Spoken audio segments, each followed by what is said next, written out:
Hello and welcome to Conversations with Dr. Greer. This is Dr. Stephen Greer, the director of the Disclosure Project and the Center for the Study of Extraterrestrial Intelligence.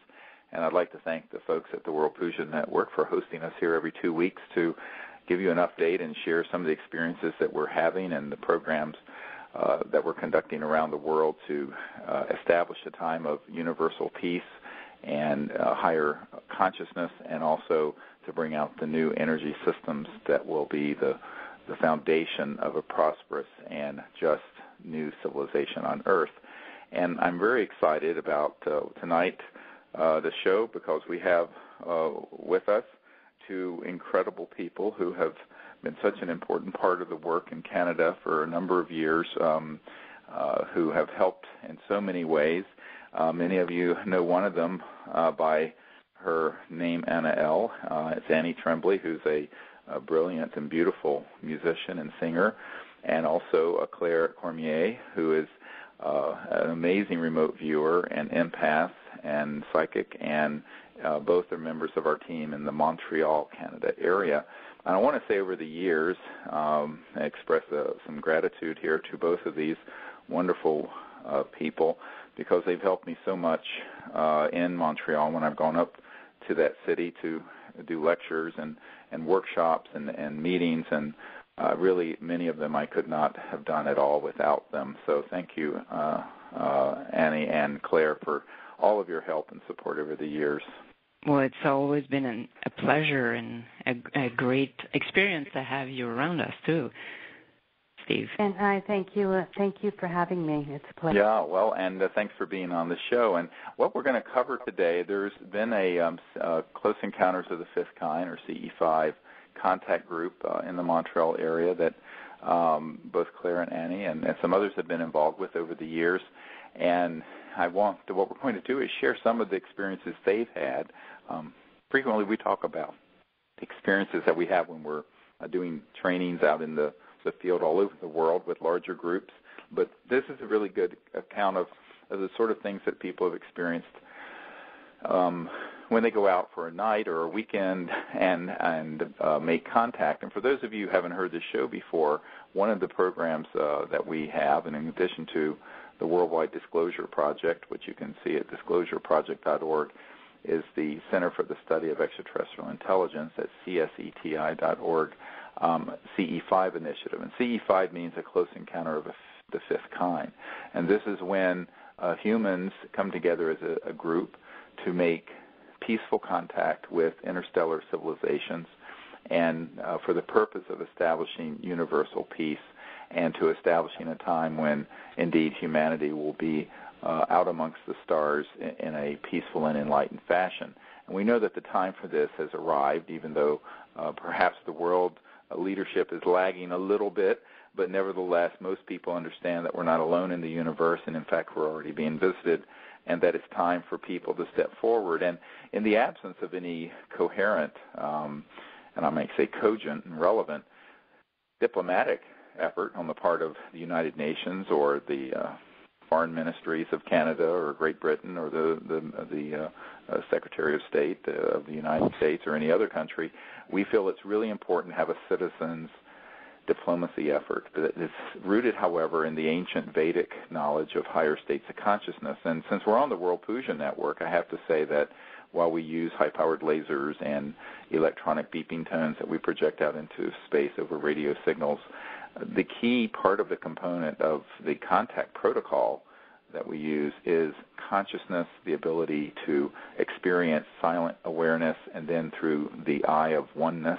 the conscious mind within, to see remote places in space and to contact these extraterrestrial civilizations, and then to, if you will, vector them or show them where we're located and invite them to make contact. And it has been very effective over the years because of the simple fact that if you're traveling from one star system to another, you are going to be using both energy systems but also communication systems that travel faster than the speed of light and interface directly with what we call coherent thought. And what I mean by coherent thought is not just random thought from a superficial level of thinking, but in the true Vedic sense of the word, coherence and resonance of mind and even group consciousness in meditation, where then the contact is happening from a very deep level of awareness, where the thought is emanating from an expanded state of consciousness, which is really the omnipresent field of pure consciousness that's within all of us. And this is why it works, is because when an interstellar civilization, no matter how sophisticated their technology may be, is communicating across vast distances, they're using a type of electromagnetic system that interfaces directly with coherent thought. And years ago, when I was briefing the CIA director and his wife was the head of the National Academy of Sciences, or the chief operating officer of that, she asked me how would the ETs be communicating between star systems and from Earth to their home system. And I explained that it had to do with all of this information that is beyond the crossing point of light, which we go into a great deal in the most recent book, which is called Contact, Countdown to Transformation. And she really understood this. And I feel we're at a time in history where more and more people really do understand that in order to make contact and to understand how contact will proceed in all the unusual ways, that we have to have a really firm and deep understanding of consciousness. So this is a wonderful show to discuss this on, because the World Puja Network, of course, deals with consciousness and higher states of awareness, and that is central to the contact protocol. So with that little bit of introduction, I'd like to invite Anael and Claire to share with you the sort of experiences they've had over the years with the CSETI CE5 effort. Claire, do you want to start, or I'm going to start? Because my portion is very short. Okay. It started when you came to Bromont for the workshop that I prepared for the 3 days training. The first meditation we did, and from the start, I was hearing your voice directly in my ear, and you were about 60 feet in front of me. So it was kind of impossible for that to happen. And I didn't hear any leaves or wind or crickets, nothing, and we were outside, and usually there is sounds. And after a while, I heard, at the end of the meditation, I heard a tone, like a bell, playing, but constantly. Right. And you were starting to talk again, like to come out of the meditation, and it was just over your voice. And I looked at my buddy, Ricky Butterfast, that was beside me, and I asked him, does he have a bell? And he said, no, and he started laughing. He said, oh, it happens all the time. I said, oh, okay, that's weird. And we had this beautiful, alleged star, how do you call that? An étoile filante. Shooting star. Shooting star. A huge, very thick shooting star at the horizon at our left. Oh, yeah. And it was like about 3 miles long, the tail of it. So that and everybody said, "Oh, wow!" And that was the first introduction to the workshop, and it was great. Well, I want to comment on the tone, because there were other people who heard aspects of that, and the hearing my voice as if I'm sitting next to you. Charlie Balag has described this as an anechoic chamber, and what happens is that when there is a trans-dimensional ship around us, in other words, an extraterrestrial vehicle that's around us but that is resonating, or the frequency of it is faster than the speed of light, faster than matter, faster than electrons, you get this echo effect. We also get an effect where the temperature actually will go up, but as if you're in a dome, but it looks like you're in clear air.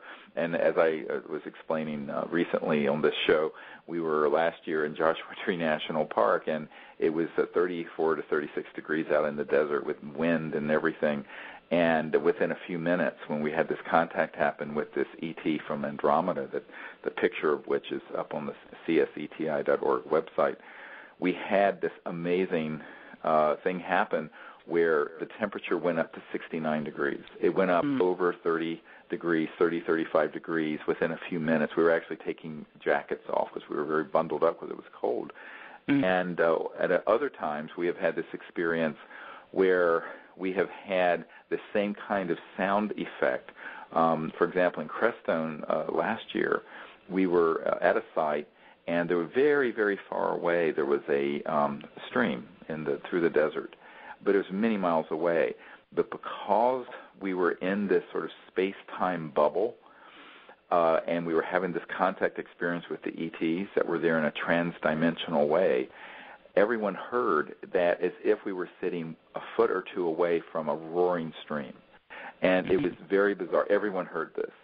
And so these sort of things happen a great deal on these expeditions. And once you understand the nature of space and time as being malleable, and that when you're dealing with these trans-dimensional interstellar technologies, these are the kind of unusual things that happen. And then the tonality is so important because recently we've had these amazing tones that we've actually been able to record. I mean, a couple weeks ago, about a month ago, I guess now, in Joshua Tree National Park, we had these amazing tones, crystal clear, that we all heard, and we actually got to record them. And it also happened at Shasta this year. And the tonality, if you understand the Vedas, as you know, Sanskrit is name and form. And what that means is that the tonality manifests the form. But from the tonality, if you go into quiet consciousness, you can actually see the form of the origin of the tone because it manifests the form. And so often an extraterrestrial being or a craft will have its presence there with a tonality. And the tonality can actually be meditated upon, and then you can actually see the craft. In fact, at Shasta, when we had these tones that came through the group that everyone heard, everyone saw what looked like a string of pearls, like a grayish-white spheres that went right through the group. And everyone heard it, and it's like no one could see anything with their eyes, but in their mind's eye, the tone manifested that form, which is precisely, of course, how the Vedic masters would manifest objects. It would be through tonality. And this is, of course, the magic of the mantras. The mantras are actually the sound component of thought. And it's that tonality of the thought that then manifests.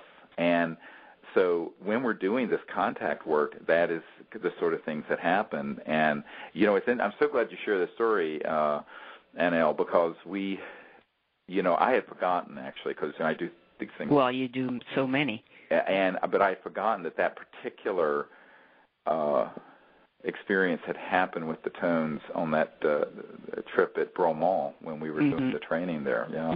Yeah. Wonderful. Wonderful, yeah. And sometimes I remember also there was one night where we heard metal over our heads, and you directed the group towards the forest because you felt that they were there. And we some people heard it, and we felt the energy of the ship too. Oh, yes, you feel the energy, and we had our electronics that were detecting it, and it was a metallic sound. And what's interesting is that often these extraterrestrial vehicles, they may not fully materialize into linear space-time for security reasons or any number of reasons. However, what we found is that they're always there in some form. And this is where the interface between space and time and then consciousness and remote viewing becomes so important, because they may only give a hint of their presence through a tone or this metallic sound or a light that bursts, and then the mind can then see clearly the entire craft or a group of ETs standing there. Mm-hmm. Now, Claire has a very interesting experience to share. Yes. About that. Okay, in Bromont, I'm sitting down and I'm listening to your voice, and I'm zooming out. And as Anael said, she heard a bell, right? Yeah. What I received is 3 flashes of light. Wow. And this was before my eyes. And when I focused, I saw a ship, and it was cobalt blue. Right. And it was in the shape of a Hershey kiss. Right. I went, oh, that's